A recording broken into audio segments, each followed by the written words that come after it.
Разлив мазута в Черном море, елка для детей в Сталин-центре, настроение внутри российского общества. Вы смотрите новости с еженедельного митинга у посольства России в Лиссабоне. Сегодня 21 декабря, 14:30. 15 декабря два российских танкера с 8 тысячами тонн нефтепродуктов потерпели крушение в Керченском проливе во время шторма. 20 декабря телеканал «Настоящее время» рассказал подробности. Танкеры уже должны были быть сняты с эксплуатации, арестовали капитанов, а владельцы аварию не прокомментировали. Большинство задействованных в ликвидации последствий – это волонтеры, которые собирают мазут и спасают птиц без экипировки и оборудования. Путин на их обращение в прямую линию не ответил. В этих местах обитает несколько видов водоплавающих птиц и находятся места кормежки дельфинов. В мае 2023 года Генпрокуратура объявила организацию Greenpeace International нежелательной на территории России за то, что она якобы представляет угрозу основам конституционного строя и безопасности Российской Федерации. Всемирный фонд дикой природы объявили нежелательным в июне того же года. 17 декабря в барнаульском Сталин-центре устроили елку с Бармалеем-либералом. Председатель центра пояснил изданию «Подъем». Никакой политики не было. Дети поняли, что Бармалей-либерал – это плохой дядя, из-за которого был разрушен СССР.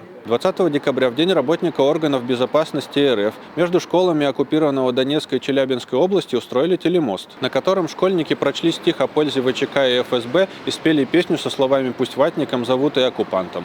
В тот же день в Хабаровске установили бюст одного из идеологов красного террора Феликса Дзержинского. 18 декабря на канале Urban Confest сооснователь лаборатории социальных исследований Олег Журавлев рассказал о результатах исследования общества внутри России. Нарастает ощущение дистанции к уехавшим и близости к оставшимся даже других взглядов. Из-за эмоционального перенапряжения люди избегают новостей о войне. Многие россияне стали больше думать о связи «Я-Россия».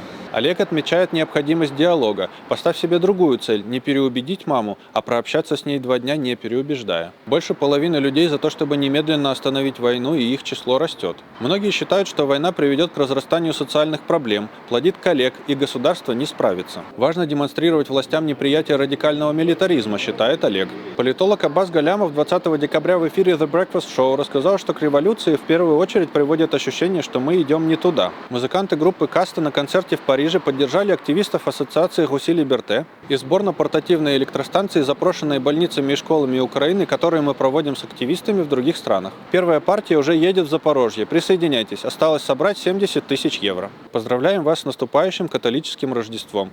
Пруфы и ссылки в описании. Подписывайтесь и помогайте.